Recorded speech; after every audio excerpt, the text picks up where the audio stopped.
my last video posted, man. That you know, I don't even know if I was posting right there, but the point I was trying to make is that like a lot of players call Street Fighter like a jab and grab, and like basically what happens is 1, 2, 3, you're out of grab range, right? A lot of players like to go for that. They'll do like a 1, and even after 1, this is one thing that a lot of players are not understanding is that even after 1 crouching attack, whether you block it or you get hit by it, they're already out of grab range unless they counter grab. You know what I'm saying? Like I could do 1 and counter grab, but the thing is why that's like so risky, especially on block, is that you can crouching light kick me or crouching medium kick me and super me right there. Like if I commit to doing a counter grab in that situation, you can counter me for going for that. But like at the highest level, it's so effective because players are so worried about parrying. So what happens is even after 2, no, I think it only works after 1. Yeah, so like I like to do it off of 1. That's the counter grab right there.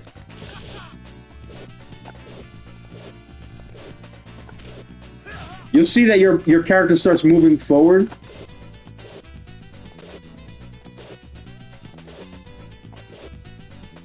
As you grab, yeah. You know what I'm saying? It has way more range. So every player has a counter grab. That also makes it way more dangerous in Third Strike. But just keep in mind that like as long as you prepare for that grab, you'll still be able to break even out of a counter grab. They usually like to do it off of 1 or 2, depending on how good their character's counter grab is. But also keep in mind that like let me just put let me make the situation a little bit more realistic. Is that crouching? They'll usually almost certainly be crouching after that. So like all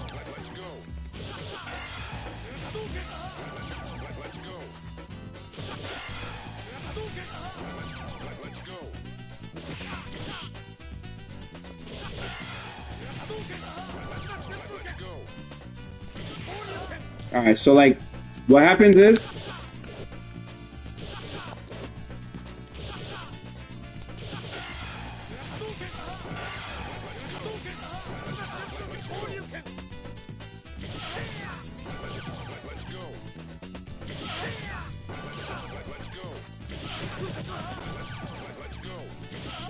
I love that combo in Third Strike online edition. That was so beautiful. I was like, let me see. It's hard. It's hard to do it because it's half circle, and half circle does not register well on directional pad, which is what I play Third Strike on. Which is why I'm very happy the developers changed it to quarter circle forward. I think that's the big issue. One of the biggest issues with Street Fighter is that they made the game way too difficult. They assumed that everyone was playing on a joystick, and I think it's just way too difficult, you know? I'm trying to do it. I'm trying to do it. Not easy. I'm trying to do it. After that, it's EX spin kick into uppercut. It's so dope, though. I did clear the trial.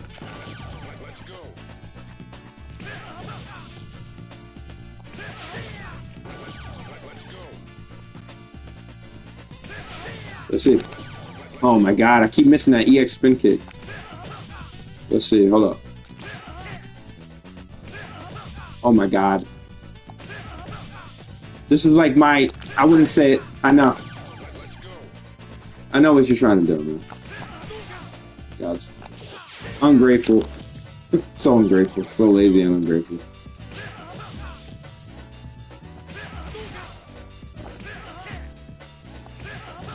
Okay, you're supposed, maybe I do it too early. That was such a dope combo. I think I'm doing it too early. I don't. Oh my god, let me just. Oh my god, that combo's so hard though.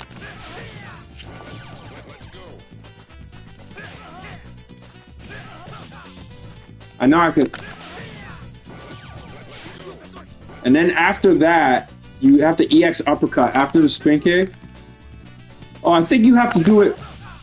I think I'm doing it wrong.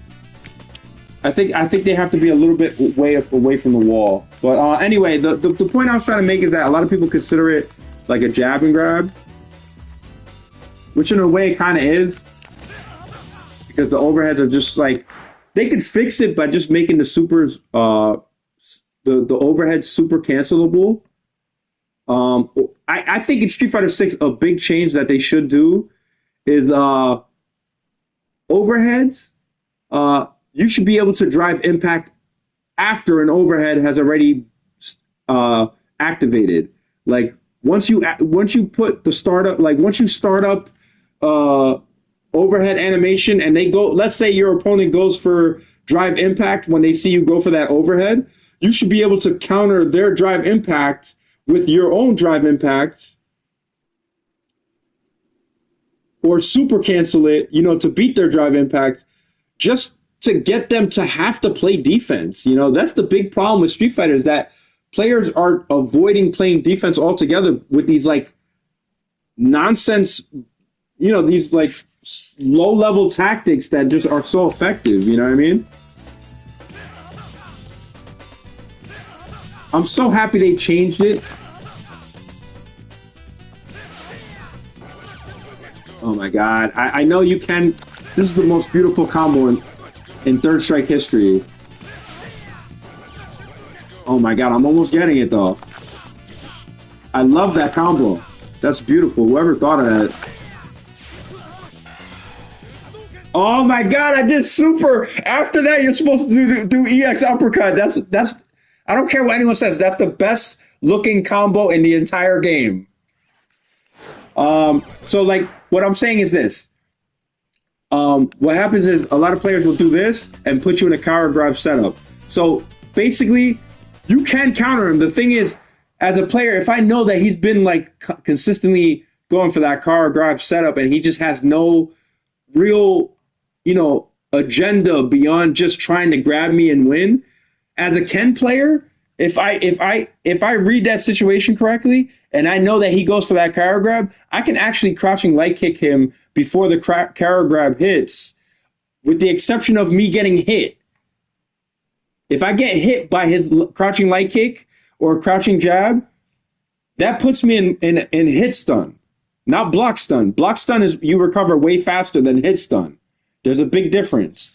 When you get hit in a fighting game, it takes way longer to recover, which is why you could lead to so many combos after getting hit. And when you block. So if, let's say I go for crouching light kick, right? And my opponent blocks it and I try to go for a grab after it, he can actually counter me before he gets the grab off. But let's say that same situation occurs and I go crouching light kick. I hit my opponent with the crouching light kick and he tries to go for crouching light kick. And I commit to going for a counter grab is not even a thing anymore. As far as I know, I don't think any character could do it in Street Fighter 6 anymore. Thank God. Thank God. It should never have been in the game in the first place. Especially Ken in Street Fighter 4. He should have been banned. Ken in Street Fighter 4 should have been banned. I don't care what anyone says. I say this as a high-level Ken player in Street Fighter 4. Ken should have been banned. And Akuma should never have had that forward hard kick in Street Fighter 4 either. That was way too good. Okay, so the point I'm trying to make is that, let's say I do, when I do hit my opponent, he's going to be put in hit stun. Not block stun. He's going to be put in hit stun now. So now he's going to take way longer to recover. So what's going to happen is, when he tries to when he tries to counter me with the crouching light kick, which is his fastest attack, to try to counter me with like a crouching light kick into super, which is actually possible, very hard. But as you can see, I just did it right there, first try. You know what I'm saying?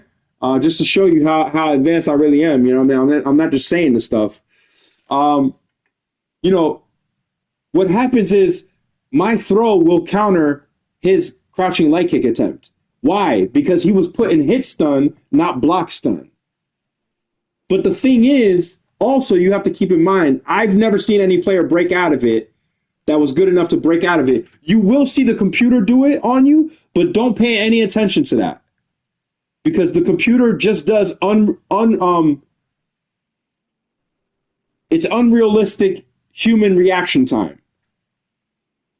So although you might get hit by the computer doing a super when you're doing, like, let's say, for example, which is the proper thing to do in this game. Let's say, for example, this is a prime example. If I do crouching light kick, crouching light kick, crouching light kick.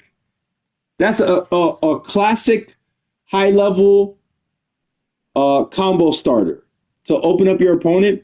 Why is that? It's because the difference between getting hit by a crouching light kick and a grab is only a fraction of a second. It's so fast and so close that if you blink your eye for 1 second, it might be the difference between getting hit with a universal overhead, a crouching light kick, especially a crouching light kick. This is why you always crouch block in Street Fighter. Until they change it for the better, which I hope they do in Street Fighter 6, I still have high hopes for it. I love Street Fighter, man, but I think they need to listen to me a little bit more. And I think Seth Killian is the right move for the company. He's a true fighting game tournament player. And, you know, he has that competitive spirit and that competitive nature in him to, like, you know, want to prove he's the best. And I think he has a good understanding of what is way too cheap in a fighting game. Like, for example, Oro's unblockable in Third Strike, which is one of the best setups, probably the best setup in the entire game. Very difficult to pull off, but if you practice it enough, you know, you'll understand why it's so good. When I say unblockable, you can still parry it, but you cannot block it anymore. If you try to block it, you are going to get comboed all over again, and you're going to get put into the very same situation all over again, especially in round 3 when they have 3 of those options available. So if he catches you one time, get prepared to be in an unblockable setup 3 times in a row, which is basically going to take away your entire health bar, by the way. So, like, these are, like, high-level players that they do not miss.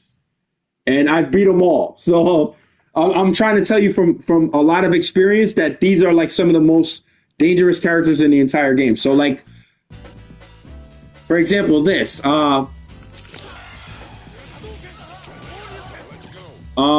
So what happens is this.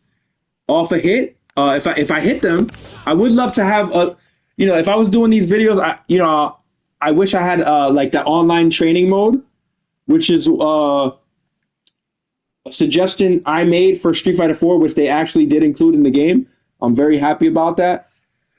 I was cemented in one of the most successful Street Fighter games of all time. I'm very happy about that. It's a feature that should be added to all the games from now on. Every fighting game should have an online training mode.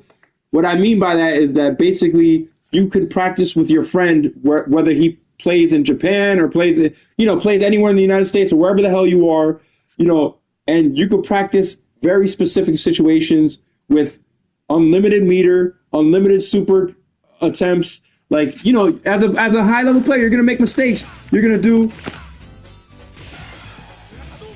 you know, that took me 3 tries right there. Let's say if I see what's happening there is, for me, a lot of players don't know this. The only player I think in Japan that actually knew about this was called Deshiken. I don't know if I'm pronouncing that correctly. He is the only player in Japan that I hear about, I listen to his name and I start trembling. Because I feel like he's the Japanese version of me that actually understands how to play Street Fighter. And the reason I was effectively able to land that standing medium punch into super is because I have videos, you know, that I did, you know, a couple videos before this one that explain you have to be buffering that super once you activate your normal attack. Obviously, you're going to be waiting for your perfect opportunity to attack.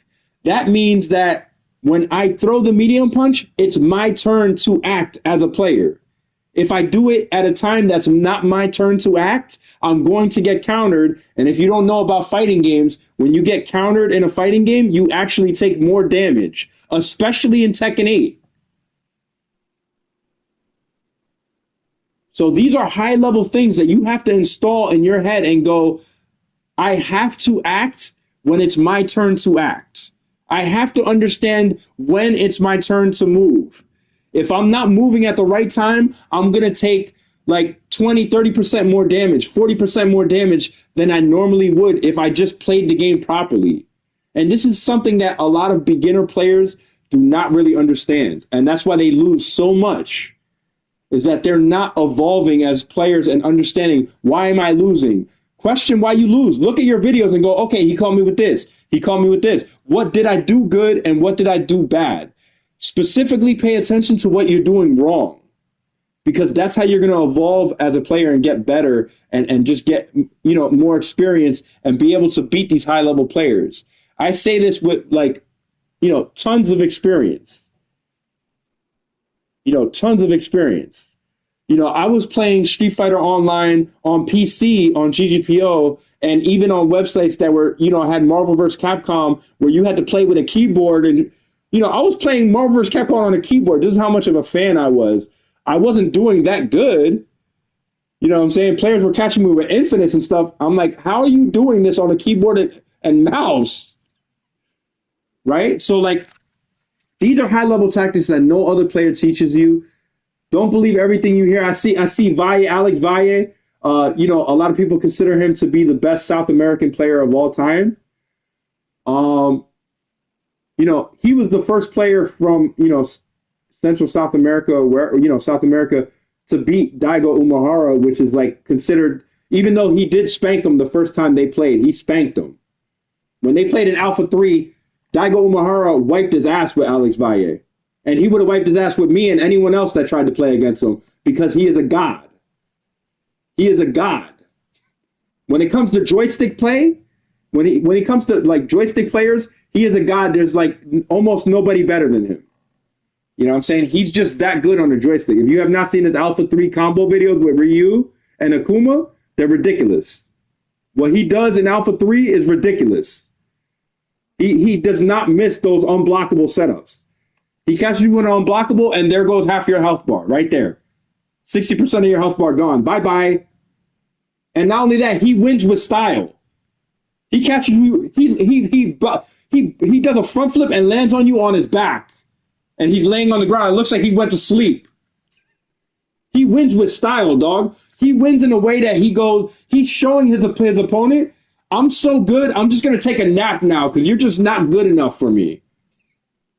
I'm just going to go back to sleeping because you're that bad. He actually did that at high level play. But the point I'm trying to make is that that's how I'm doing. Basically, I'm activating it. I was out of range right there. It didn't work. So, basically what I'm doing, I press medium punch. I messed it up again. Hold up.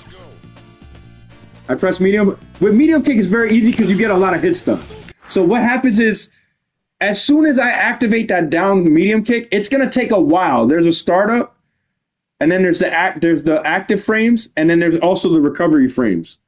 Usually on block, there's a recovery either way, but the thing is, you can super cancel it or special cancel it, whether they block or not. If they don't block, obviously it's going to be a combination, depending on obviously your range as well, if you're in the right range. So basically what's happening is I'm doing crouching medium kick. I'm pressing down medium kick. Before the move ever hits my opponent, I'm already pressing down forward, down forward, down forward, down forward, down forward, down forward, down forward, over and over again. I'm doing it so much, I'm not even paying attention. I probably do it 3 or 4 times before it actually hits. I'm probably doing it anywhere from 2 or 3 times before it actually hits. And what that's doing is letting the game engine recognize that I'm doing my super motion now. So give me more of an opportunity to land that super, which is going to give me way more damage in this game. This game is all about capitalizing a lot of times off of one single attack, unless you're doing crouching light kick. But the only time crouching light kick is real dangerous and effective is when you have super. That's why as a high level player, unless you actually land a combination, let's say, for example, crouching medium kick into Super R1 with Ryu, unless you know for a fact you're going to land that, do not waste your meter at all. Do not throw EX fireballs. Do not do EX uppercuts. Do a lot of anti-air normals, especially in third strike. You're going to want to rely on safe anti-air normals. And you're also gonna want to be a little worried about characters that have air supers, because that takes away your anti-air normal possibilities. Another good thing about Ryu is that he has, the reason why I do like Ryu a little bit more than Ken is that his jumping medium punch is a two-hitter. There's not too many characters in Third Strike that have multi-hitting attacks in the air. Most characters jump with, high-level players jump with jumping light kick or jumping jab. The reason they do that is even if you parry the first attack, they're still able to throw the they're able to parry your counter attack and then counter your counter attack, which Daigo Umehara actually did to KSK, who is actually considered the best Alex player in all of Japan. If you want to get better with that character, you're going to want to like watch how he plays, or me as well in Street Fighter V, which you obviously saw me dominating with Alex at the highest level, wiping my ass with like the so-called high, dominant Zangief players out there, or whatever the hell that thought they were unstoppable. I was wiping my ass with them with Alex, who a lot of people consider to be like one of the worst characters in the game. And so I started winning in the highest level with him. And then they started saying he has a win button. So like right here, I'm pressing medium punch. Hold up. They're not standing. That's why. Hold up. My bad. You're going to usually want to do standing. See, I'm making myself look so bad right now. Hold up. You're going to want to do standing medium punch on a standing character. So this is why I keep missing. You saw that? What I did right there, after I activated I just pressed triangle. As soon as I knew that my character, also keep in mind, when you're playing online, even though you press the medium punch button, medium punch might not even come out. The lag might not even recognize that you even pressed a medium punch. So don't let that affect your evolution as a fighting game player, because when you play offline and you press medium punch, it is going to come out. When you play online, a lot of times what you do does not actually show up in, as against your opponent. So, what I'm doing there is after I pressed it, I've had videos explaining that, but like, I really want players to understand that this is how you win at the highest level, because a lot of beginner and intermediate players are not capitalizing on all this offensive momentum. And that's how you do it, is that after I activate that standing medium punch, I am mashing that down forward. I'm pressing down forward as fast as I humanly can. I'm literally doing down forward, down forward, down forward, down forward, like 3 or 4 times before my attack actually hits. Now, if my attack actually hits, if my attack lands and it puts them in hit stun, now I'm just mashing on the punch button after that, because now the game engine is going to recognize, that all those super motions that I was doing was now going to combo with the medium punch that put them in hit stun. Now all I have to do is mash on punch after the medium punch. After I see the medium punch has actually landed, all I got to do is press punch over and over again. It doesn't matter what punch I press. It does not matter what punch I press in that situation. If I just keep mashing punch after that, the game is going to recognize that as a super attempt, and my combo is going to connect after that. Make sure you don't do it slow enough that they block it, but if you do it correctly, you should get the combo to come out. If you don't do it correctly, this is what happens. Like, are they blocking right now? Yeah, I have to put them on auto block. My bad. Also, another thing to look forward to, when you see that they're going, if you see that they did, like, let's say 1 or 2 crouching light kicks, and you see them starting to go forward, like especially after 1, you're gonna see them do this. 1. You saw that, right? That was the car grab right there. What they'll do is they'll do 1 crouching light kick. Obviously, depending on the situation, if it does hit, most certainly they're probably going to go for a grab after it. You know what I'm saying? But there are exceptions to that rule. Like, I believe there are exceptions to that rule. Like, if I commit to a grab after that, you know what I'm saying? Honestly, I should, if my attack, this is the point I'm trying to make. if my crouching leg kick does hit, I should be capitalizing at the very least 1, 2, 3. If I have no meter, 1, 2, 3, or 1, 2. I don't even think that combos, but 1, 2, or like 1, 2, 1, 2. I try to do EX uppercut there. 1, 1, 2, or like let's see, 1, 2. I'm trying to do EX uppercut. I keep messing it up though. Let's see, like I do 1. Just capitalize off of a special move. Like if you know for a fact that you landed that jab, just go right into uppercut. That's my best advice as a high level player. Do not try to go for like this. Like I put my opponent in hit stun with a jab and let me just settle for a grab. No, settle for that additional damage that's gonna get you a win. Like that's the difference between a high level player that wins consistently and a high level player that does not win consistently, is that they're relying on way more grabs than combos. I'm not saying that it's not effective. I'm saying that there's players that know their feel for the game so good that you'll try to go for a grab when they're in hit stun, and they're going to catch you with an invincible uppercut that's going to beat your grab, or an invincible super like Shin Ryuken with Ken that's going to beat your grab and take away, damn near half your health bar. So you really have to understand, like, those are situations that you should go for when they don't have super meter or even meter at all. Because in Third Strike, it's very similar to Street Fighter 4 and Street Fighter 5 and Street Fighter 6, where the uppercut is good, but you can beat it. It's not like Super Turbo or Hyper Fighting where the uppercut is godlike and you should just avoid it altogether because it's just going to beat everything you do. So like,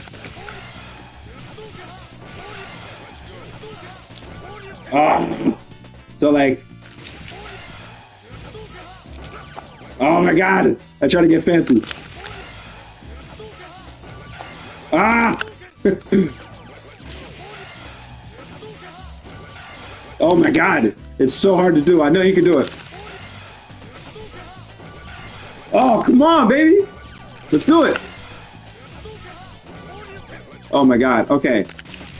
Oh, the reason I brought up Valle, by the way, is because I saw that he did a Street Fighter 4 video where he was explaining in Street Fighter in 4 that there's a crouch. I don't know what he called it, but he said the proper way to grab is by doing light punch, light kick, and medium punch together.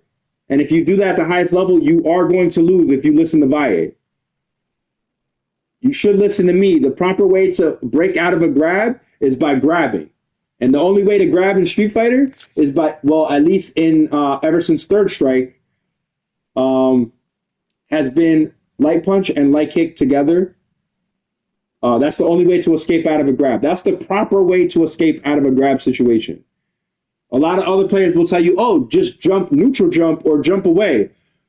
Those also escape a grab, but guess what happens? You put yourself in a very easy counter state, especially at the highest level, because you're easily putting yourself in a situation where you're probably going to have to parry an entire super, like Super R2 with Ken, which is very difficult to parry. Or Remy, flash kick super, which is very difficult to parry. Or Akuma's up kick super, Tatsumaki, super kick, the down four kick, which is also very difficult to super as well. I mean, parry. So the proper way is just, what I look for is the fact that if they walk forward, but also keep in mind, even if they walk forward, unless you know for a fact that you're countering, like another thing that a lot of players don't understand, there's a strategy in Street Fighter. When you see your opponent walking forward, you have to hit him low. Because now he's not blocking low. Whether he's walking back or walking forward, he's opening himself to low attacks. But the problem with that is that high-level players will make you think that he's open to a high attack at maybe like a crouching medium kick range, and then you'll throw the crouching medium kick because you're like, oh, that's the only range I have available, so I'll do crouching medium kick to try to catch him with crouching medium kick into level 3 super with Ken, and they'll parry that crouching medium kick and catch you with their crouching medium kick into super. So these are like counters to the counter. These are like you're moving one step ahead of your opponent.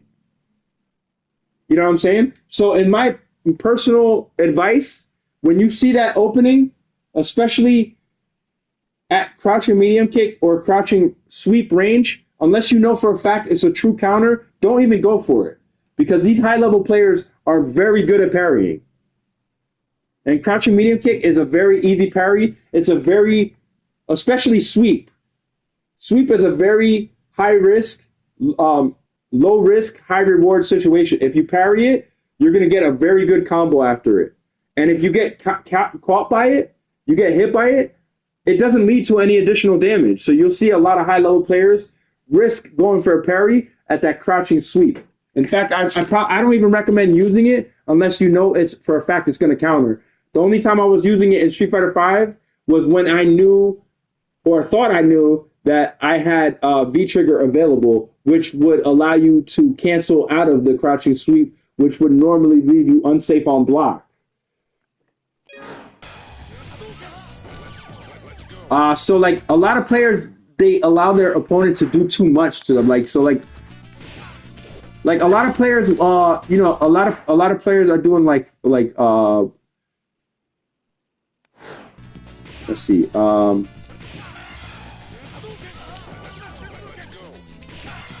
love it.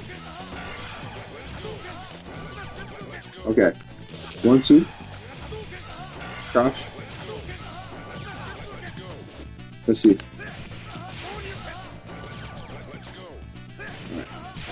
Oh my god.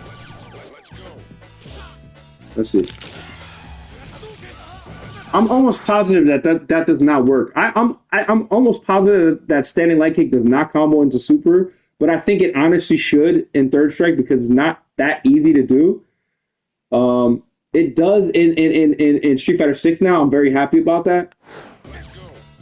So like this is you have to be able to master this if you want to win at third strike at the highest level. When you know it's your situation to counter. But like this is the most important. I put them in a standing state, but like you're gonna want to. But that's why I was saying a lot of people are like, oh, Street Fighter is just a jab and grab. It really isn't. It really isn't, because if you try to jab and grab your opponent when they're only in block stun, like let's say you do a crouching jab and they block it, and you try to grab them, you can easily break out of that with a throw escape by grabbing at the same time they do. You're going to want to grab after they do, but not too much after they do. Because if you do it before they do, and they still try to pressure you with, like, let's say...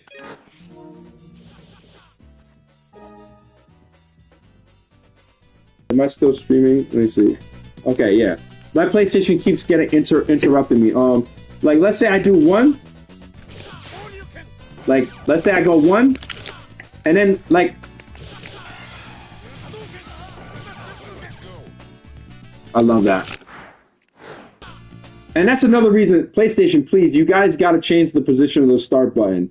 That's like, for fighting game fans, please put it somewhere in between the analog sticks. Maybe break that central pad that's in the center into like 2 buttons or something like that.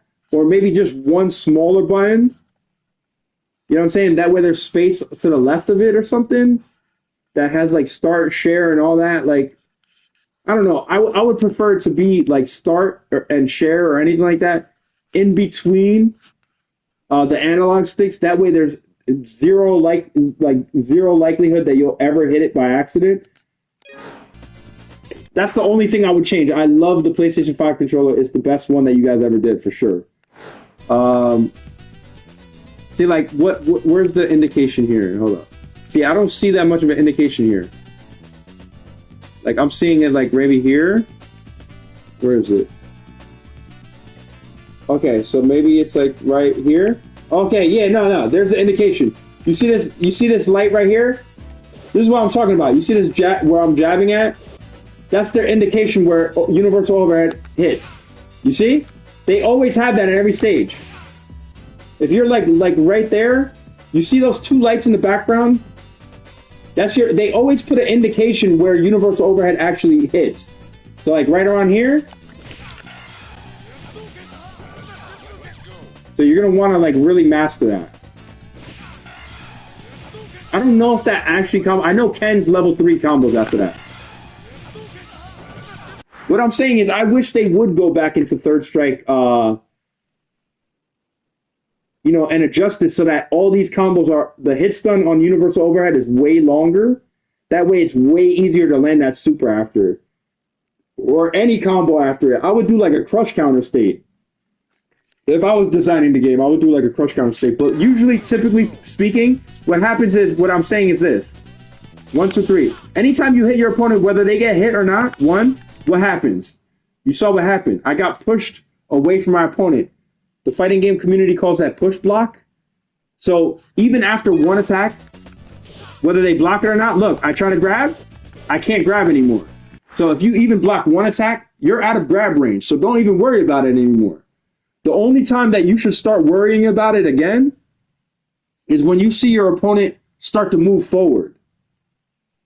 If you see after they've tried to pressure you that they start to move forward, especially after hit, because a lot of beginner, intermediate players, even high-level players like to do this. They'll catch you with an attack that put you in hit stun and then move their way forward to give you the impression that they're going to grab you and escape your... Either go in for a grab or give you the impression by walking forward that they're going for a grab and then pull back and catch you on a throw counter. Because if you try to throw... This is why you should always wait for them to throw first. A lot of beginner and intermediate players, they'll start trying to throw before their opponent throws, and that makes you way more likely to get countered by that situation.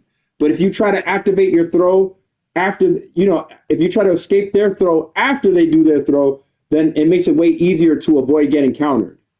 And after you escape their throw, you know, you'll no longer be in throw range either, so you won't have to really worry about it. But if you're playing too careful, they can dash forward and go for a second grab. So like if they throw break me and they're real cautious and they don't want to press no buttons because they're afraid of parry, and I dash in real quick and they don't counter me on that dash in, which they should, I don't honestly recommend doing this at the highest level, but if you know your opponent that well, you can go in for a dash and go for grab. And you'll get a second throw attempt. So you got to be real careful. But you should also keep in mind that if they go in for that dash, this is why you should always throw after, not before. Because if you try to throw before, the uppercut is going to counter you. The EX uppercut is going to counter you. The uppercut into super is going to counter you. So this is why you got to be very careful and very understanding of the game and how to approach it and the situation. You know what I'm saying? And these rules honestly apply to Tekken and Mortal Kombat. The only thing it doesn't apply to is that for whatever reason in Tekken, I hate it. I can't stand it. You can crouch block in Tekken. I mean, you can crouch in Tekken and avoid being grabbed altogether. I don't understand why they do that. That's so stupid. For me, Tekken would be the perfect fighting game if they just changed that one thing. That one thing. But like that's what I like to do. But you also if you play the game properly, you wouldn't even have to worry about, like, a player like me will do like, oh my god.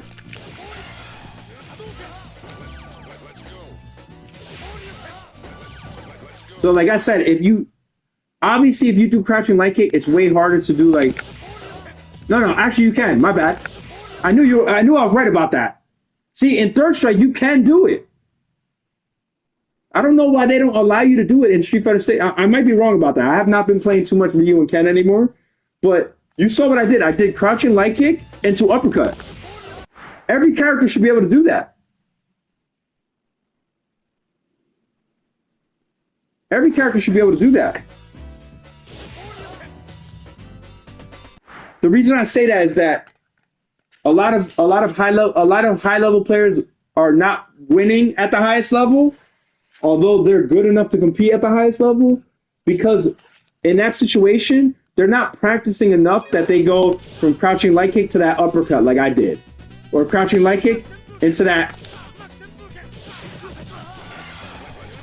You know, you see the difference. Like, wow, crouching light kick does not seem that dangerous, right? Until you have meter. Look what happens. Look at the difference. When I don't have meter, look at the damage it does. It does like damn near nothing, right? But when I have the meter, look at the possibilities now, though. You know what I'm saying? Like, it went from one crouching light kick. I don't know if that's a true combo. I know the uppercut is. I know the uppercut is. Maybe, am I set to auto guard? I'm pretty sure I'm set to auto guard. None? Did I put none? Okay, my bad. None? No, it should be always. No, it should be auto. Okay. Oh, say, no, it's not. See, uppercut is, but I figured that, I knew that the EX spin kick was not, but. See? It isn't, but I think it should be. You know what I'm saying? Let me see. Hold on. I don't think that was a true combo. Was that a true combo? I think that might be a true combo. I'm pretty sure that's not, though, but... Okay.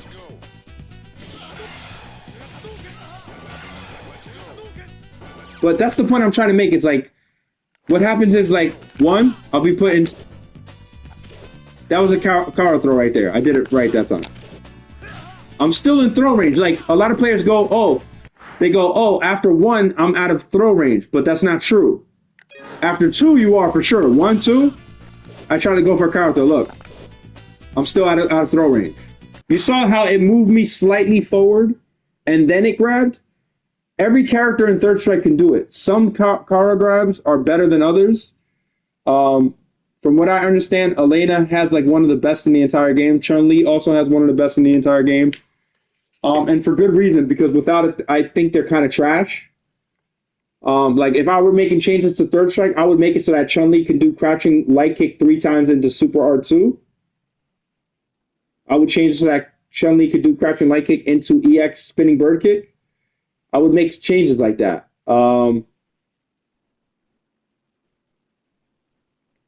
You know, EX, I would change it so that lightning legs is like quarter circle forward kick like it was in Street Fighter Cross Tekken. I thought it was pretty cool that they could kind of hold it and get a free EX. I thought that was pretty cool. I think that would be pretty cool to be in Street Fighter as well. I think that would be pretty interesting.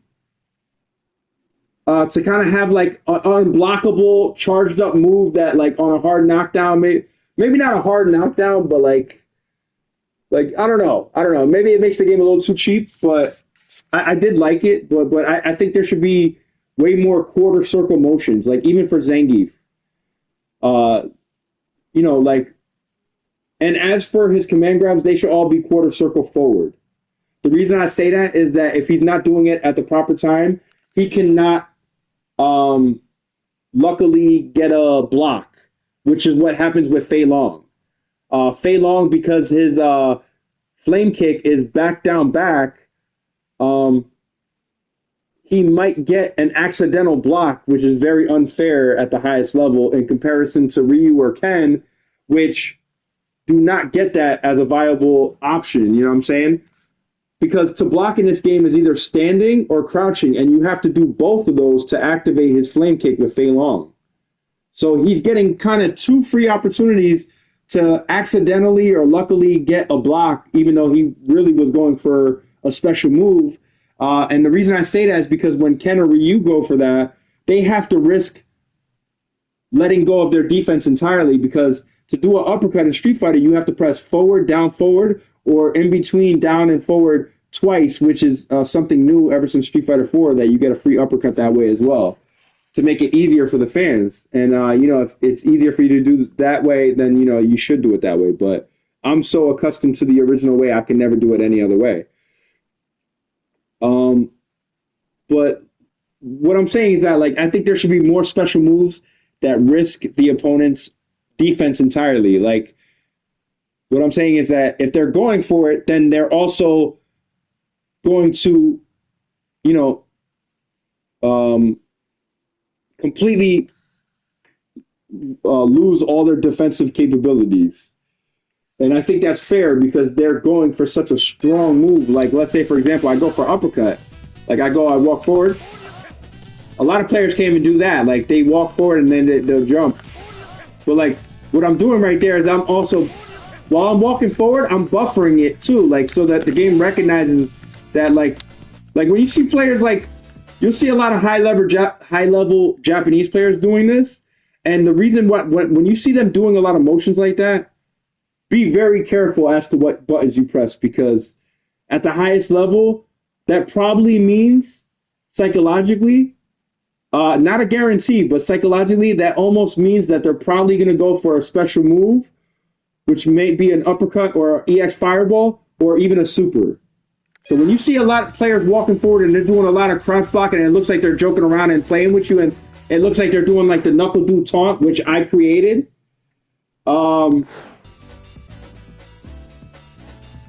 This right here, the teabag that people call it, that honestly, I was like basically the first player doing that. But what they're really doing on offense is giving their opportunity for that super to come out. Because what that's doing is telling the game engine, the game that's like recognizing all the inputs that you're putting. The game is going, oh, he's doing down forward. Oh, he's doing down forward. Oh, he's doing down forward, down forward, down forward, down. The game is analyzing all the stuff that you're doing, and it's going, oh, he's probably trying to do a super. Oh, that's the super motion he's doing. So what that's really telling the game is it's increasing the likelihood that the special move or super comes out. But you're really only going to want to do that when it's your time to act, when it's your time to move. If you try to do some fancy shit like that I'm showing you right now, at a time that when it's not your time to act, you're going to get countered. And that's the difference between losing half of your life and not losing half of your life, especially in round 3. You're going to want to be very careful with trying these maneuvers. These are very high-level tactics that no one ever teaches. Believe me, I've seen all their videos. They never teach this kind of stuff. So this is why I'm trying to explain to you guys so you really understand. Like when you see them walk forward, like they especially, this is very effective. Even though I don't recommend it, but it is very effective when a crouching light kick or crouching jab lands and puts you in hit stun. Because what happens is this: before they can ever attack you and counter you, this is a very beginner and intermediate player mistake. Is that when a player puts you in hit stun, they'll go, oh, he's walking forward. Let me try to crouching light kick him because that's what I see everyone else doing. And you're not wrong about that, but you are wrong about trying it at the time that you're trying it, because now you're in hit stun.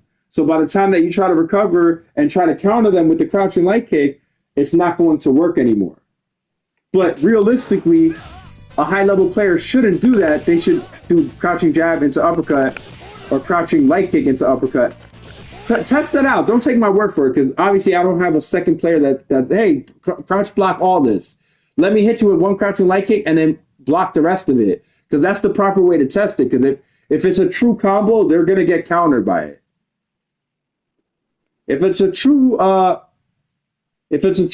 they're going to get countered by it. If it's not a true combo, they'll be able to block the second hit of it. So it won't hit more than once, is what I'm saying. So like, you're going to want to like, see like right here, like within, I know my range. Like, you see this train car right here? Once I'm at the end of it, I believe that's the true marker. Once I'm clearly at it, I feel like that's too far. Once I feel like I've clearly passed the very end of it, like right around, like if I do it right here before it, if my character has not passed that stationary train car right there, what's gonna happen? I'm close, but no cigar. And guess what happens? You also have to be careful about that universal overhead. It is safe on block and it is safe on parry. From what I do understand, on parry, I believe they cannot super you. No, I'm wrong about that. On parry, I think you can, with like Ken, do a light punch uppercut and counter them. I might be wrong about that. If you're fast enough, I think you can counter that on parry. Even super. I might be wrong about that. Listen, I haven't played competitive third strike in the highest level in probably like well over 10 years. So, I've been doing it for a long time. I've been playing this game, ever since I was a little kid. So I'm not going to lie. This was one of the first, this was like literally the first competitive fighting game versus someone else that I like instantly, like I just instantly fell in love with it as a little kid. And I always stayed a fan. So I'm telling you stuff that no other high level player ever teaches you. So every stage, from what I understand, has an indication on it that tells you where universal overhead is possible now. Only at the corner, though. I'm only talking about the very corner of the stage. Either the left side or the right side, they both have a spot on the stage that's marked with an animation in the background. It doesn't necessarily have to be stationary animation. Like, for example, in Ryu's stage in Third Strike, there's a crow sitting on the rooftop. But when you get near it, it kind of flies in the air for a little bit, and then it goes right back to landing. But once you're within that area, you're within universal overhead range. So, like right here, like you see this train car that I'm jabbing at. This is the train car. You see the jab? Like right here, I'm in front of it. I'm still kind of like on it. I'm going to miss. Now I'm like within the range that will hit. See? See? Right here, I've just passed it. That's the most dangerous range of universal overhead in the entire game. That max distance universal overhead range is not only the easiest range to land that super afterwards, and this is why it's so effective, and this is why this game is considered one of the best fighting games of all time. It's for that reason alone, is because now almost every single fighting game has that. As you see, Tekken 7 has it now. When you land the overhead, what happens? They ground bounce, and what happens? You could catch them with the rage art. What is that? That's basically the super from Third Strike. That's basically the same thing as landing universal overhead into super. What happens in Mortal Kombat when you catch your opponent with an overhead attack, and what happens? They bounce off the ground, and what happens? You can catch them with the fatal blow after that. That's basically like landing universal overhead in the super. The only difference is between Tekken and Mortal Kombat in Street Fighter, it is a little bit harder. But let me tell you something. If you do crouching medium kick, if you do down forward and press punch, just keep pressing punch over and over again. You'll get the timing. Do down forward first, but as soon as you feel that you've done down forward correctly, keep pressing punch over and over again. If the fireball comes out, you've already done half the super. So now guess what you have to do? Just do it twice instead of once. Now, unless you're an idiot and can't figure that out, I don't know what else to tell you. But like, that's the best way I can explain it. Roll your finger from down to forward. That's how you do a fireball with Ryu. Almost every character has the same motion. Like whether you pick Ryu or let's say, for example, let me pick another character that has it that's not Ryu. Sagat. Let's say Sagat. You press down forward and kick or punch, and both of those will do a fireball. One will be low, one will be high. So, like, that's the point I'm trying to make. If you could do a fireball, you can do a super. So don't doubt yourself. Like, we all started somewhere. When I was a little kid, don't think I could do supers right away. It took me a lot of practice and a lot of dedication to actually be able to, like, do these things as fluently as I do them and as consistently as I do them. Don't think I just magically started being able to do it. Practice, man. Practice just like everything. You put your energy in, you practice, and you can master anything you want to put your mind to. If it's for you, if you really want to put your heart and mind to it, you can do it. You know what I'm saying? That's what I'm trying to say. Like, that's the indication on this stage. Like, I'm right there. Right there. That's going to land. Right there. I could have also done sidestep kick. Let me see. I'm going to try to land it.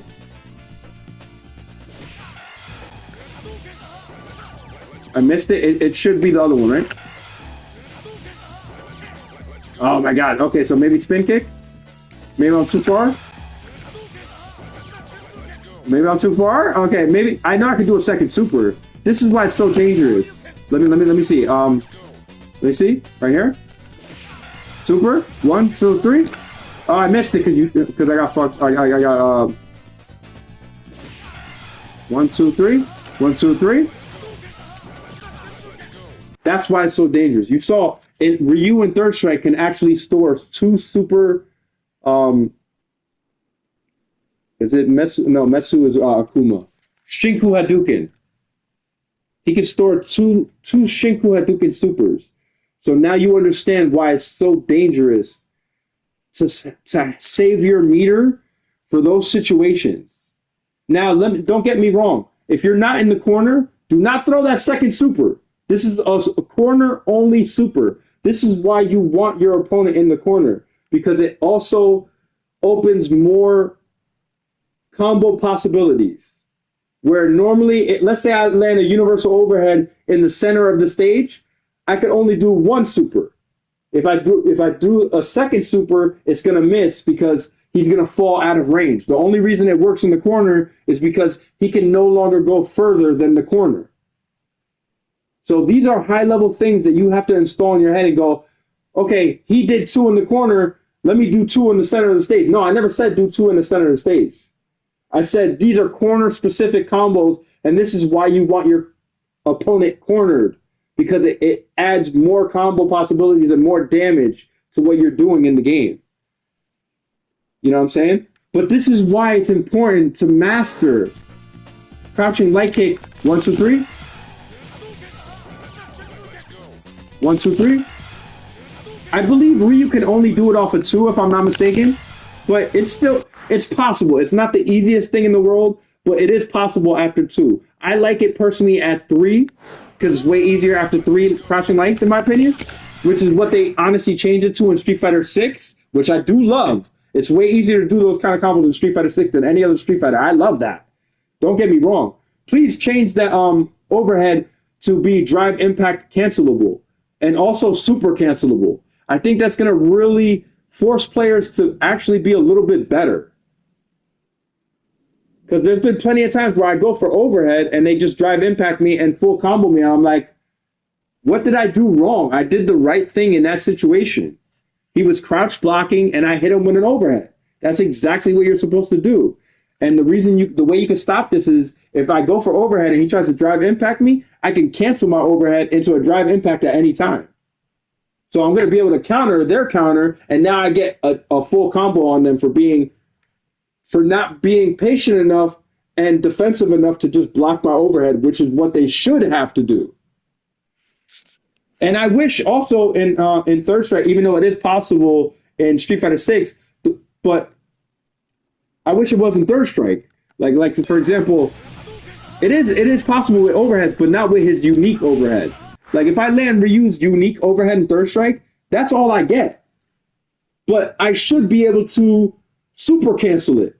I should be able to special move cancel it. I should go overhead, and it should do, first of all, every overhead in the game should be one hitter. That way, what I would personally do is just put them into the crush counter state. You know, crush counter state was what Street Fighter V introduced, where you catch them with a counter and it just crushes them and it puts them into a full combo state. That's what I would make every unique overhead do and every universal overhead do. The reason I say that is because that would make Street Fighter, I think that makes Street Fighter the complete package, the total package. I think that's what Street Fighter really needs. You know, that and you know, grapplers have to combo and be good. But obviously if their special move is you know, if they're grapple, like let's say for example Zangief, I don't know if it's half circle now, but it used to be 360. To do his any of his grabs, it was either 360 punch or 360 kick. Right? Change it to down forward punch. Change it to down forward kick. But make it so that they can actually combo that. Now Zangief actually has to be good as a player. He can't just grab you while you're blocking, because if you're just blocking and he tries to do the special command grab, it's going to miss. He's going to go, oh, you know, and it's going to miss. It's not going to grab your opponent. Now you're in a counter state because you tried to do a special move that did not combo. And that's exactly the way it is in Mortal Kombat 11 for most characters except for 2 that I noticed. And I honestly didn't agree with that because I thought the game was just a perfect 10 out of 10. I thought the graphics were superior in Mortal Kombat 11. I thought that, you know, I love the crushing blow animations, the fatal blow animations, which I thought honestly should have been brutalities. I thought the brutalities were a little weak, but the fatal blow animations were phenomenal. The fatalities were phenomenal. They should have just continued adding to the roster of Mortal Kombat 11's art style. It's just perfect. It's just perfect. I mean, it's the best Mortal Kombat of all time. Any Mortal Kombat fan that says that that is not the best Mortal Kombat of all time is not a true fighting game fan. Because let's be honest, Mortal Kombat 9 was awesome. But let's be honest here. Let's be honest here. Noob Saibot and Cabal were fucking unstoppable. Cabal was fucking unstoppable in Mortal Kombat 9. And that's another thing. Why can I not play Mortal Kombat 9 on PlayStation 5? Why can I not play Mortal Kombat Arcade Collection with a K on PlayStation 5 unless I have the PlayStation Plus or PlayStation Premium? You guys are so greedy, dude. After the billions and billions of dollars that you got from the fans, you want us to subscribe to a service to play the games that we already owned digitally ever since PlayStation 3? And you're not even going to allow me to play Marvel vs. Capcom 2 and Marvel vs. Capcom 1? Even though, honestly, I did not really think Marvel vs. Capcom 1 was as good as Marvel vs. Capcom 2. I mean, I'll play it if they toss it on for a few minutes. But let's be honest here. Marvel vs. Capcom 2 was the cream of the crop when it came to all those X-Men fighting games and X-Men Street Fighter fighting games. It was the first time they got it like 100% accurate. It was the way it should be. It was dope. Like, there was a lot more characters. It was way more fun. You know, the boss fight was dope as hell with Abyss at the very end. I mean, it's a beautiful fighting game. I mean, is it, you know, obviously it's not going to look better than Marvel vs. Capcom 3, but honestly, I thought the roster was better on Marvel vs. Capcom 2. And Capcom, I don't know what you're going to have to do. I don't know how much, like, if you got to kiss Disney's ass to get the X-Men and all the Spider-Man characters in Marvel vs. Capcom 4, which I hope you guys are working on. And from the looks of it, if I were you guys, I would probably get the Seth Killian team that's making the League of Legends game to make, or at least work on Marvel vs. Capcom 4. Because from what I've seen, they look like they're doing an amazing job with that League of Legends game. And I'm not even a League of Legends fan, but when I saw the fighting game they're making, I fell in love with it. I'm like, yo, I'm a fighting game fanatic. I fall in love with fighting games. I'm still waiting for them to remaster Mike Tyson's Punch-Out. I mean, goddamn, he's about to have a fight with Jake Paul on Netflix where he's about to make like 200 mil. And you're not going to remaster a Mike Tyson's Punch-Out? With how much hype is behind Mike Tyson right now? You're not going to put Mike Tyson in Super Smash Brothers? Even though he had the most, like, probably the most successful game on Nintendo? And to this very day, I still think it's the best fighting game of all time? If you have not played Mike Tyson's Punch-Out, I don't care.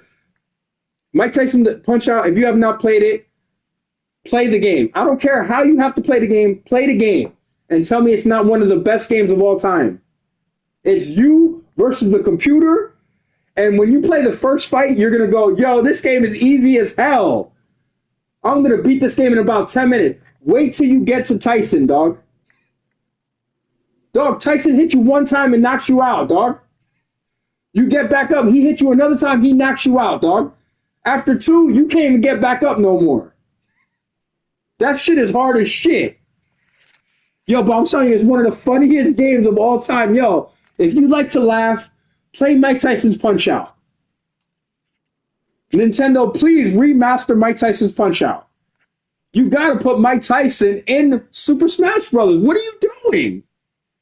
You got to put Mike Tyson in Mario Kart. What? I mean, put 8-bit Mike Tyson in Mario Kart. What are you doing? It looks funny as hell to see 8-bit Mike Tyson on the screen. I love that 8-bit style, man. I don't care what anyone says. Mike Tyson Punch-Out is one of the best games of all time. No doubt about it. No doubt about it. No doubt about it. If you do not agree that Mike Tyson Punch-Out is one of the best games of all time, you are not a fan of comedy. You are not a fan of having fun playing a video game. There's nothing wrong. Hey, look, if you're a girl and you're like, oh, like playing video games, like that means I'm not cool or whatever. Like, I understand, like, there's bad people out there. You may not want to just play with a complete stranger or whatever, right? But like, if you're with your family, dog, have fun, bro. Have fun, bro. You know what I'm saying? Because it is fun. You just got to find the right game for you. Like me personally, I love fighting games. You know what I'm saying? So like I said, there's that indication, man. Really practice this because it's essential to winning at the highest level. Being able to super after that universal overhead is really where you're going to win at the highest level. I believe if they parry the universal overhead, and let's say for example they try to do Super Art 3 with Ken, you're going to be able to block it. But if they do Super Art 2 with Ken, I believe they can't parry it, but they can counter it before it actually hits. But they have to be pretty freaking good to do it. So, like, it's kind of like a high, I don't know. Like I said, don't quote me on every single situation I'm saying, but a lot of it is true. 1, 2. 1, 2. Oh, my God. 1, 2.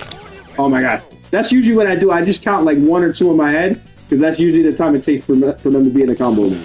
1, 2. 1, 2. 1, 2. Oh, I did it too late. Wait. Oh, my God. Wait.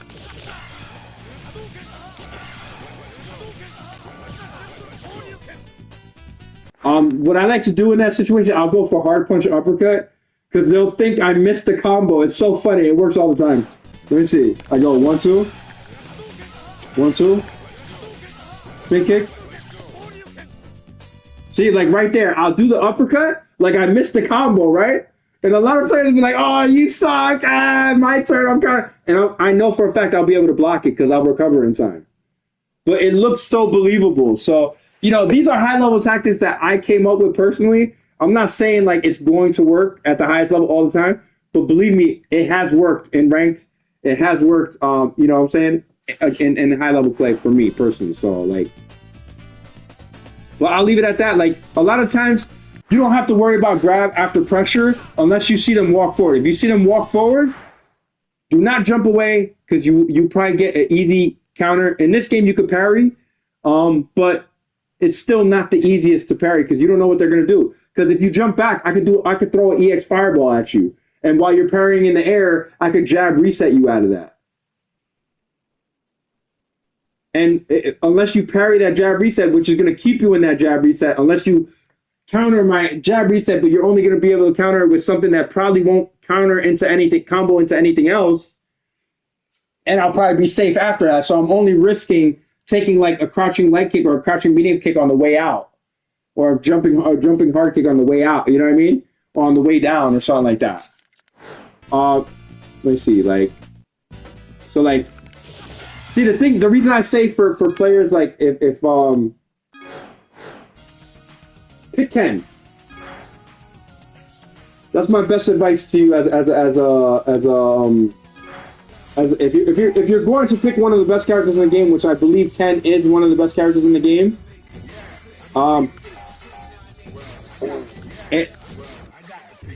Appreciate it. I believe I believe in myself in this, but I'm not going to deny it. So like I said, like it's crouching leg kick. The reason why I say pick Ken is that you can go crouching leg kick, crouching leg kick, crouching leg kick. You're going to want to pick level 3 super if you want to do 3, which is what I recommend for beginner and intermediate players because it gives you way more time and opportunity to be able to capitalize into actually landing the super. It's going to give you more time and more opportunity. And believe me, when you're starting out, you're really going to want that because when you're first learning, you're going to get frustrated because you're not doing it fast enough. But once you understand that, this is why I recommend Ken, is because Ken gives you a little bit more time. And the reason why is that Ryu can combo Super R2 after 2 crouching light kicks, but not 3. Even crouching light kick, crouching jab into Super R2, as well as Super R1. But I believe he can counter combo crouching light kick, crouching light kick, crouching light kick into Super R1, but he cannot combo, Ryu cannot combo crouching light kick, crouching jab, crouching light kick into super R1 because it pushes them too far away. But Ken can. So this is why I say pick Ken, because you could do.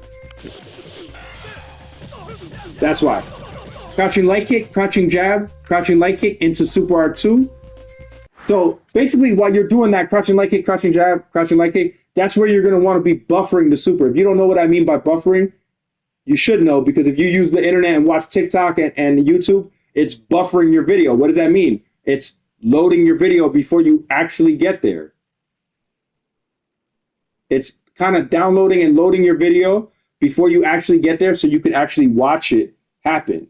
So basically what you're doing with the combo is you're buffering down forward, down forward, down forward, down forward while when your attack is hit, when your attack is landing. You're not going to want to follow through with this when your opponent is blocking. You're going to want to pressure them the same way.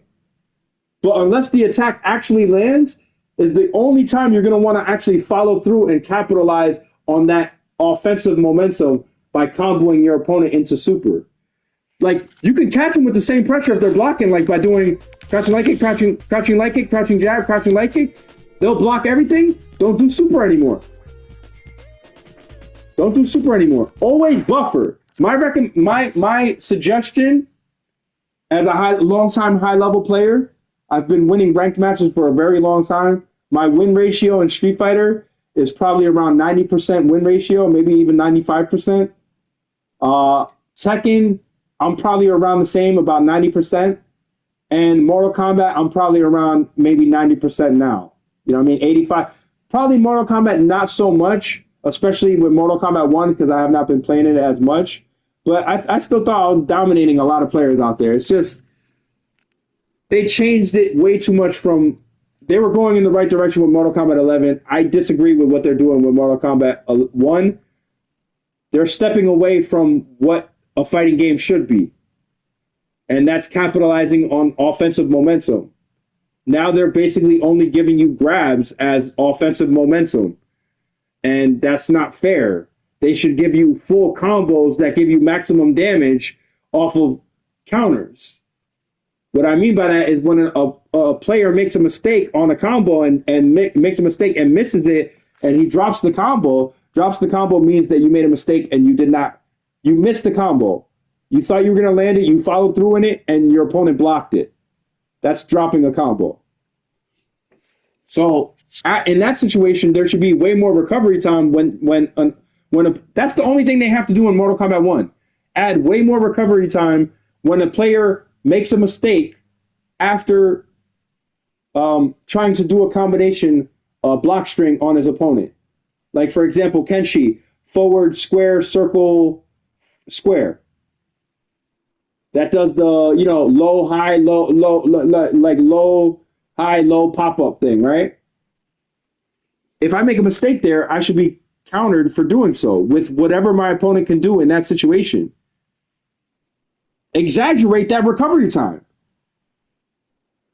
Push them so far back on hit and give them a decent amount of damage for being correct, but make the recovery time so long that an opponent can come back and counter with their forward, whatever, square, triangle, circle, square, triangle, whatever the hell they're doing. You know what I mean? Back triangle, triangle, circle, whatever the hell, triangle, triangle, square, whatever the hell they're doing, whatever their character's capable of doing. See, like right here, you see this tree right here? This is what I'm judging as where the universal overhead is possible. You see that tree right there? That's my indication.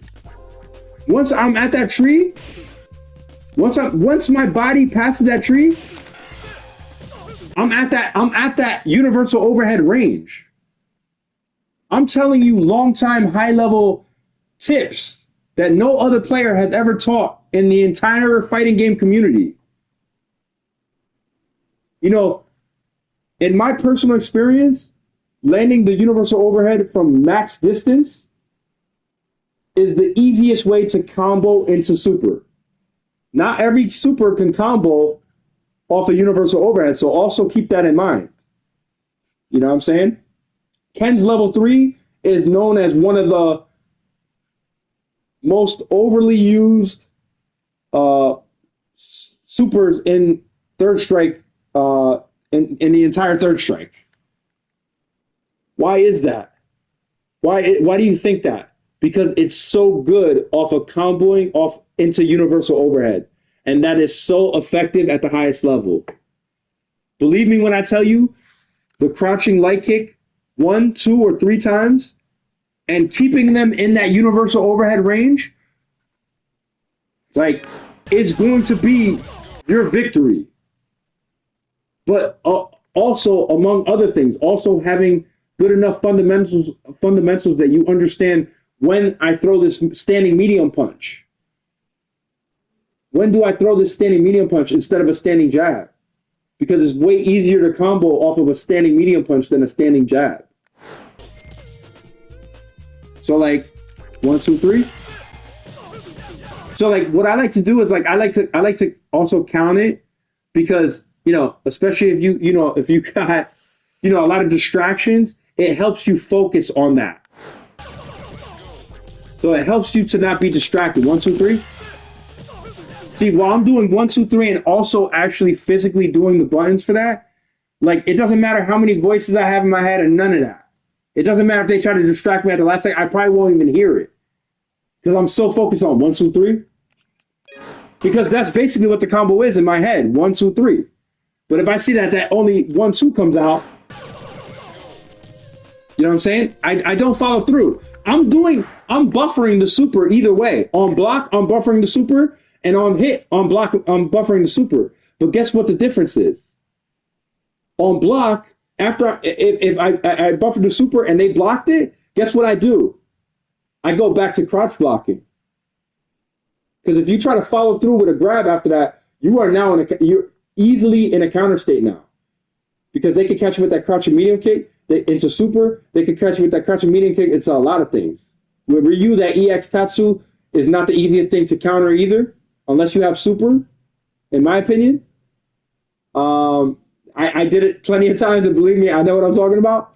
I usually almost always try to land it, but it is very effective, especially when they think that you're going to go for that grab, and they're very beginner friendly. You know what I'm saying? They're very beginner status because they go for the grab, and I believe the EX spin kick has throw invincibility, and I believe his regular spin kick has throw invincibility. So if you know for a fact your opponent is like real fearful of that grab and you do the spin kick, it works very well, especially if they're crouching. I don't recommend doing that if they're standing because they can counter you for that. But if they are crouching, what happens is it's kind of hard to demonstrate with Ken because what happens, Ken's spin kick actually hits on grounded opponents, but Ryu's does not, and it puts you in grab setup all over again. So let me see. This is Ryu. Let me pick. No, I like Super R1. It gives you more range, and it's more likely to combo that universal overhead, especially at max range.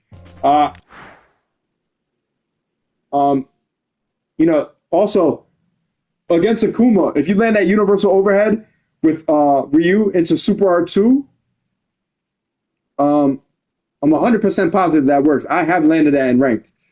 But for whatever reason, at close range, I find it way harder to combo. So if you're landing that universal overhead at like point blank range, I do not recommend doing that Super R2. I think it does not combo unless it's max distance, which is kind of weird. Let me see if I can do it like this. I'll try it right after this one, but like this is what I mean. Like right here, look. You saw what happened right there. Like that. If it hits, look what happens. Like, first of all, I should do this. I should land that instead. But what I'm saying is this. Like, let's say he blocks it. Let's say he blocks it, and I do commit to do it. I'm not saying that he can't counter it. If he's good enough, he can uppercut that spin kick. But what I'm saying, if you catch him sleeping, you know what I'm saying? Like right here. What happens? What happens when you do that on a corner opponent? What happens? Let me show you what happens. Spin kick, it misses, but you get a grab set up. But what happens is this, like this. Like they can obviously counter you if you've been abusing that.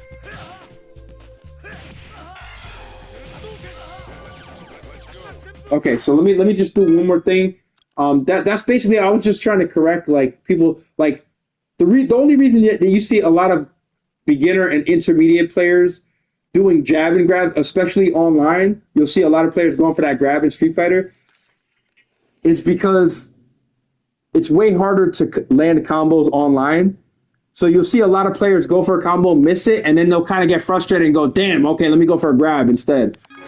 When normally they probably would follow through with a combination. You know what I'm saying? Um, I'm gonna try this one more situation, and I'll probably end the video there. Let me just see if it does combo. I'm positive that it does combo after universal overhead, but don't quote me on that. Let me see. I remember it at close range being way harder to land, but it still worked. Let me see. It's too far for that one. So let me see. Oh my god, I thought I had it. Yeah. Where's the counter meter? Oh my god, why does it turn dark? Okay, I wish it kept the counter meter up on the screen and didn't go away, like, at least in training mode, you know? Because in a real match, a ranked match or a tournament match, like, you're not going to be like, oh, I want to see if I landed a 7-hit combo or not. Was it 7 or 9? You're not going to do that against a tournament player at the highest level when you're in the finals. You're just going to be like, I'm glad I landed my combo. You know what I'm saying? But like in training mode, you might want to look to the left and go, was it a 3? Was it a 5? Was it a 10? You know, was it a 20-hit combo? You know, these are important things to know because, like, for example, like, I know Shimmer Yukin does not have that much range. Let me see. 2, 3, 4. Oh my god, I keep missing it.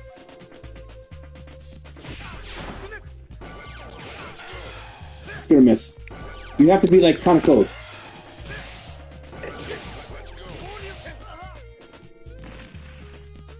Oh my god, I'm not fast enough to read it, man. My bad, bro. I'm pretty sure it. I know I've landed ranked matches with Kyle. It's too far. You have to.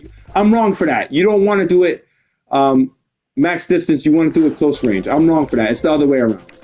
Because it does not have any range. I have not played Third Strike in a very long time. Like in competitive Third Strike, ranked match and stuff. Yeah, it's too fast. I wish they would change that at least for training mode. You know, I wish they would keep the last combo you did on the screen until maybe you do another one. Unless, for example, like if a second player joins the game, like in your training session, like whether online, which should be a feature in every fighting game, or offline, where they could join your training mode locally. You know, that's important. You know what I mean?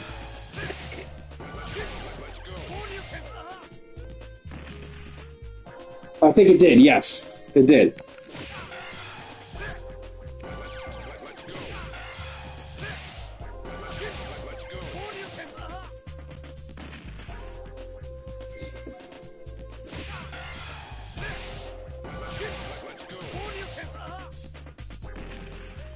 Yeah, it said it. I don't know. Did it say 3 or did it say 4? I don't.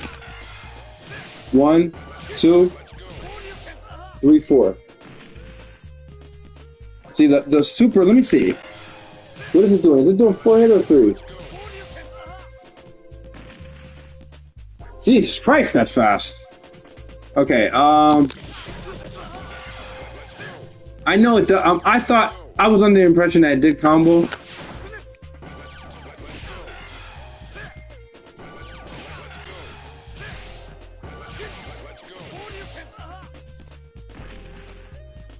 Oh my god. Yeah, I'm done. I'm done, guys.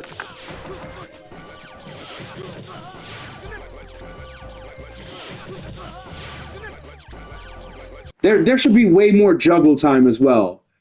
I think there should be more juggle time in Street Fighter. I think that would make the game way more enjoyable as well. I think the player hits the ground way too fast. I think when you have offensive momentum, the game should allow you to enjoy that offensive momentum with ease. You know what I'm saying? Oh, now I'm doing it. Ah, I had it!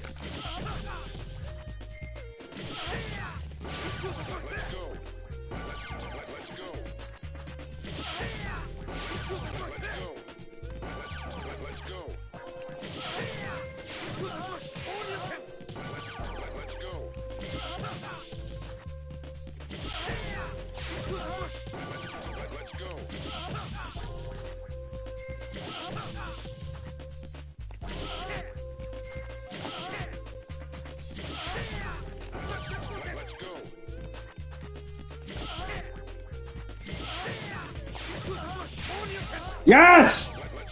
That's the combo. I'm gonna end it there, guys. That combo is not hard to do. That combo is hard to do. That was one of Ryu's trials in Third Strike Online Edition, which I would love to see on Google Play Store and Apple iOS with Bluetooth battle possibilities. In fact, I wish Apple did like and Samsung or like PlayStation even. My PlayStation interfering with my game, huh? Oh my god. What the hell just happened? Oh my god, what? Alright, I can't say that word. I keep forgetting. I can't say that word. I gotta say PS. Damn, what was I gonna say? Oh yeah. Yo, PlayStation, man. You guys gotta make a cell phone. Do whatever ROG Ally is doing. But like make it PlayStation phone.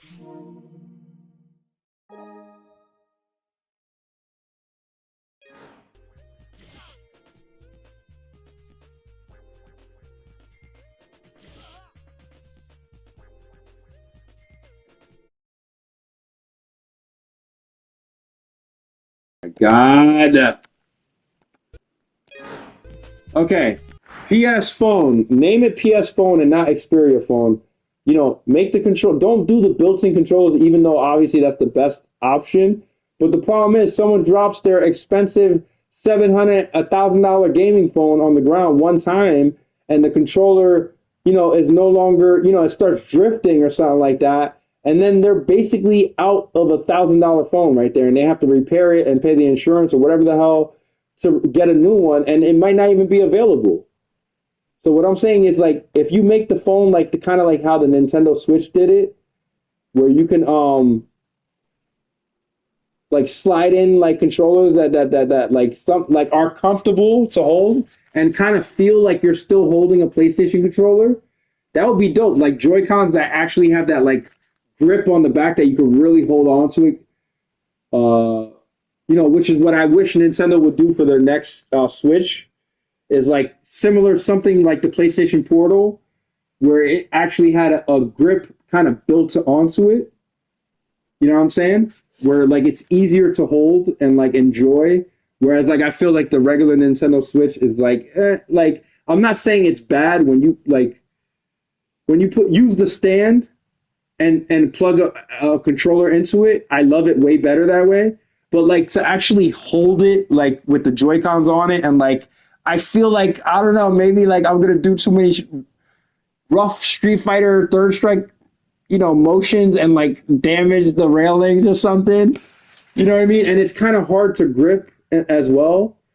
And I would also like to see a little bit more space. Like maybe they could have like two different variations of the controller that you slide into it, where that's like one for like people with bigger hands. It's like Nintendo. My thing is like Nintendo doesn't understand that some of their fans might have actually grown up but still actually like to play games.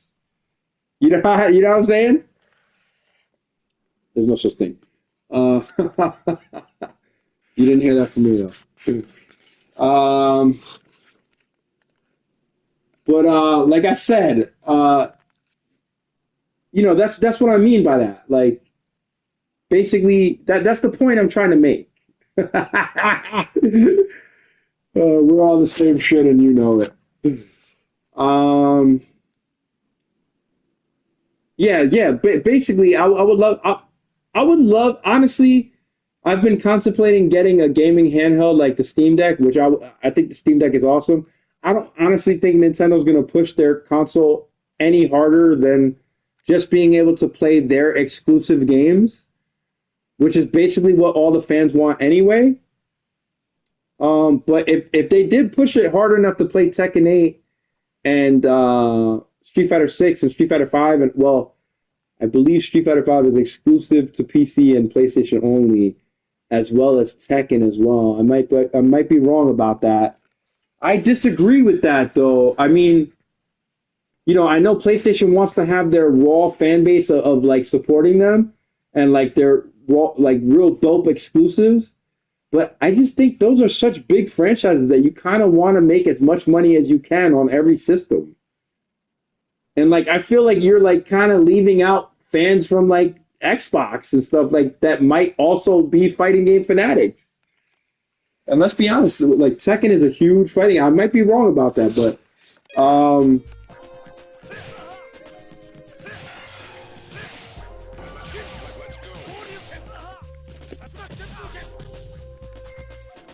that's the easiest one to go to. As soon as you land, just do hard kick, spin kick, and it should hit.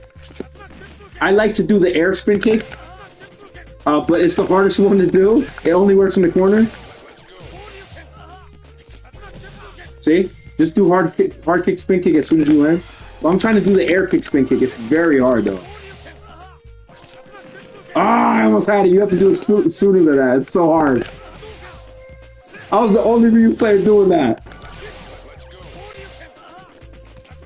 Oh my god, I think it maybe has to be like light kick spin. I'm done right there. I'm happy I landed that combo. That's basically that. Like a lot of people are like, "Oh, Street Fighter is just a jab and grab." If you really understand the game, you'll know when you're in a situation that you're gonna get jabbed and grabbed. Usually after one, usually after two, you're already so far out of range that you should be hitting them with that crouching medium kick. Especially in a game like Street Fighter 5, some characters could parry, but Street Fighter 6, every character can parry. You're right about that. But guess what? A lot of characters crouching medium kick can cancel into drive impact. I mean, if they do drive rush, I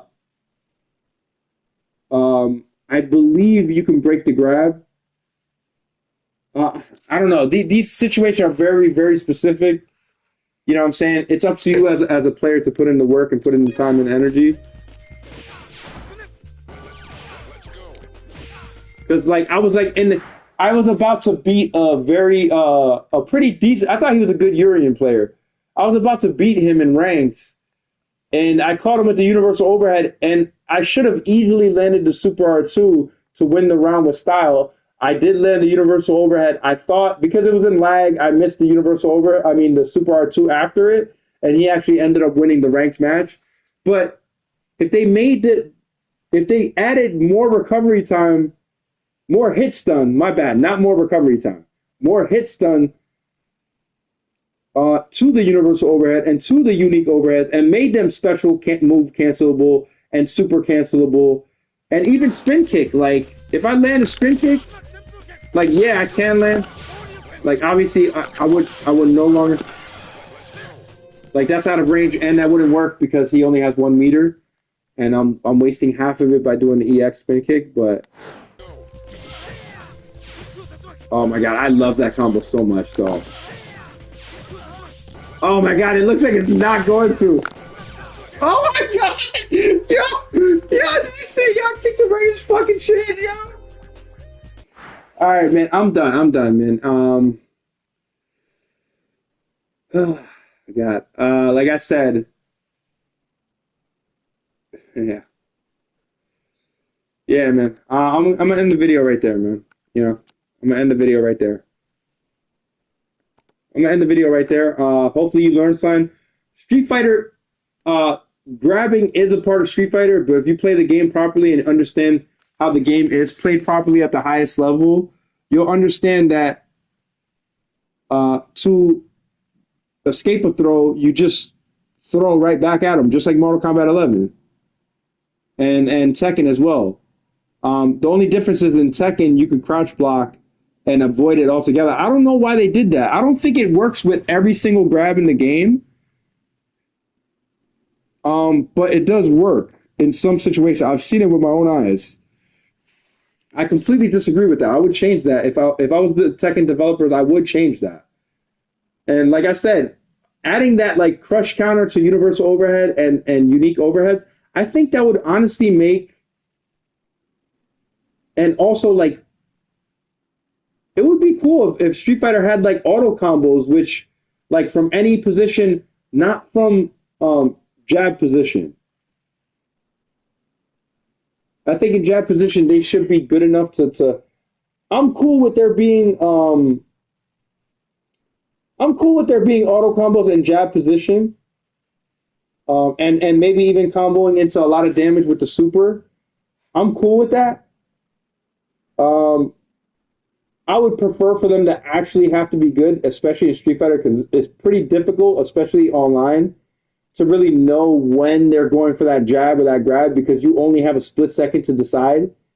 And also keep in mind that the player is blinking as well, so like they might get caught in that brief second where they're not really physically seeing the screen anymore. Um, eyelids. So just remove your eyelids. If you want to be the best Street Fighter player of all time, just remove your eyelids altogether. And have like one of your friends on the sidelines just putting eye drops in your eyes and keeping it moisturized.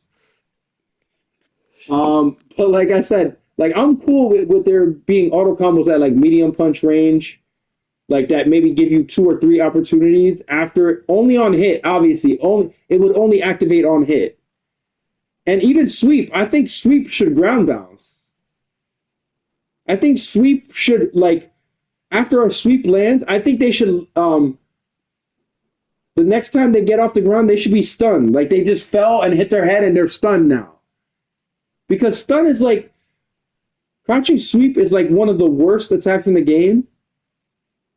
And I think if you're good enough to successfully land one of those in a match, especially in the highest level, I think you should get a free combo out of that. I think that would really balance the game out, you know? It would make players a little bit more they would have to worry a little bit more on offense, like on defense. I mean, like, damn, I really got to worry about this low sweep and blocking it. You know what I'm saying? I think giving the player a little bit more opportunity and time to react to their offensive momentum. You know, because in Street Fighter, especially the older games, like now they're allowing you like with the newer characters especially to do these like target combos. You know, I think it's unfair to a lot of the other characters that don't have them. But I think you should be able to capitalize a little bit more on the sweep and the the overheads, the unique overheads, and the universal overheads, and especially the jumping attacks, with the exception of jumping leg kick and jumping jab. And I honestly think there should be no more of that air to air. That's so corny to me. That's so whack for players to think that they're good doing like air to airs to try to escape pressure. I think the first player to jump and reach the pinnacle of their jump should be the first one to act, and no one could stop that. In the air, I would change it so that like every attack starts at the same amount of time. You know what I'm saying? So like, in other words, whether you want to do jumping jab or jumping hard kick, it doesn't matter. It's going to hit them out of the air. Like there should be no air grabs in Street Fighter either. You know, I've said it before. Like Guile, it's cool that he has the backbreaker grab, but let that be a ground grab only. Like he grabs the opponent on the ground, but then the grab animation is him jumping in the air and then landing doing the air backbreaker on his opponent. You know what I'm saying? That would be cool. You know, I would accept that. Like Chun-Li also has an air grab. I don't accept that. I don't think players should be able to do that. You know what I'm saying? These are things I completely disagree with. I think these are the kind of things that are ruining Street Fighter altogether. But hopefully the developers really listen to me because like I was just trying to make the game better and more enjoyable so that more people play and enjoy it. You know what I'm saying? Blanca, like for example, on hit, I'm cool that on hit it leads to additional combo damage. Maybe just on EX. You know what I'm saying? On hit, maybe it does a hard knockdown and he gets a mix up out of it or something like that. But on block, you should be able to counter Blanca. You should be able to counter E Honda. You should be able to counter any character that kind of has that similar playstyle. M. Bison, Scissor Kick. On block, they should be easy counter. You know what I'm saying? I'll leave it at that. Please bring Sean back to Street Fighter 6. I would love to see him in Street Fighter 6. He's one of the coolest characters they ever did, for sure. But I'm going to end the video there. You know, Street Fighter, you know, if you really don't understand the game and fighting games that well, you're probably just going to think to yourself, oh, it's just a jab and grab. It really isn't, though. Because if you're allowing your opponent to get in grab range, then you're not doing a good enough striking at them. You know what I'm saying? Because if you're striking at them properly, they'll never get within grab range. So, I mean, like I said, it's a thinking man's game. Fighting games have always been thinking man's game. You know, it's all about strategy and you know, understanding your opponent's strengths and their weaknesses, and also understanding, you know, your variety in your approach. Like if you come at a high level player one dimensional, they're, you know, even if they don't know what you're up to and they've never seen it before, they're going to figure it out, and then you're never going to be able to pull it off anymore. But if you keep like showing a lot of variety and showing a lot of, you know, different looks and like approaching your opponent properly, like when you see them walking back or forward, you're attacking them low. That's the proper thing to do in that situation, because when they're walking forward or back, they lose their low guard. You know what I'm saying? If you see that they're throwing a lot, you can catch them, you know, with like counter throw setups, with like frame traps where normally people go, like, if you don't know, like let's say for example, like close standing medium punch. You know what I'm saying? Like if you catch them with like, you know what I'm saying? But like I could, you know, do the little shimmy. They call it the shimmy in the fighting game community, where you walk forward and then walk like you're going into their grab range, and then you go low on them. You know what I'm saying? And catch them with like, you know what I'm saying? Or you catch them with an overhead. You know what I'm saying? This especially works off of like block stun that you get from like them blocking a jumping attack. Like let's say for example, I find the most effective is like jump hard kick, where it's going to put them in the most block stun. So it gives you a lot of opportunity to either catch them with a low attack to break their low defense, overhead to break their to break their high defense, overhead to break their low defense, or to do the shimmy, you know, which is like you do the jumping attack, and while they're in block stun, you go from being within grab range to walking completely out of it. And you really want to understand when you're out of grab range, because like right here, this is grab range. So let's say I step to like right here. Let me see, I load too close. Like right here, and I'm still in grab range. Okay. Like right. Okay, that's it right there. So the grab range is pretty big, but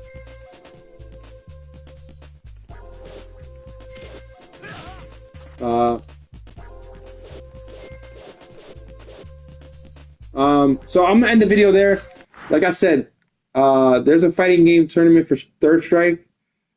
You know, I hope the video was useful. Really understand that, like buffering, you can buffer before, you can do the super before or after. I personally like to do it on hit.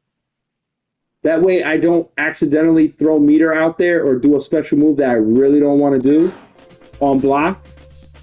Like let's say for example, like if they're crouch blocking, you know what I'm saying? Let me put always, okay. Like let's say I do like, it's still not blocking, my bad. Guard. No, it's none. It's always, okay, yes. All right. So like let's say if I'm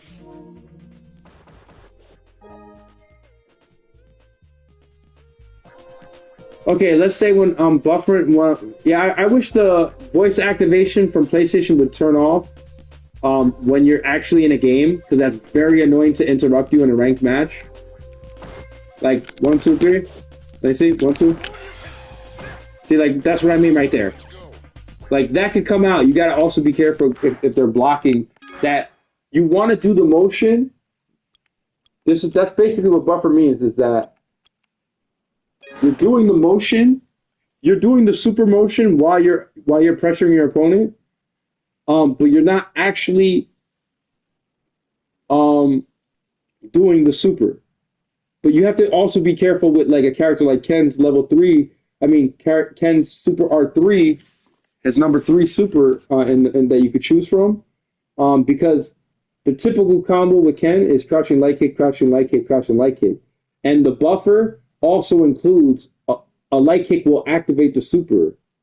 So if they're on block, if they're blocking your pressure and you're still buffering it, you got to be careful because what I like to do is I like to buffer it either way because you never know if your opponent might let go of defense, like thinking that you might go for a grab and after the first crouching light kick, he'll let go of defense and it'll open him up to a super on the second or third hit, and it'll still allow me to have those buffered super motions input into the game, and the game is going to give me a higher percentage of the super actually coming out and countering and comboing my opponent, especially on those very difficult one crouching light kick, one crouching jab into super confirmations. They call it hit confirmation, is what you should be doing as a high level player. That means when you actually see the hit land is when you're actually following through. That's basically what I'm explaining now. The only difference is you're doing it whether they hit or block. That way you just know you're doing it when you're doing it. You know what I'm saying?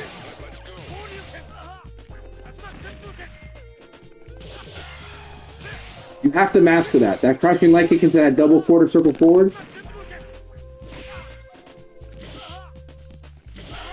You should figure out every possible opportunity. And there's another instance. There's another situation. That standing hard kick.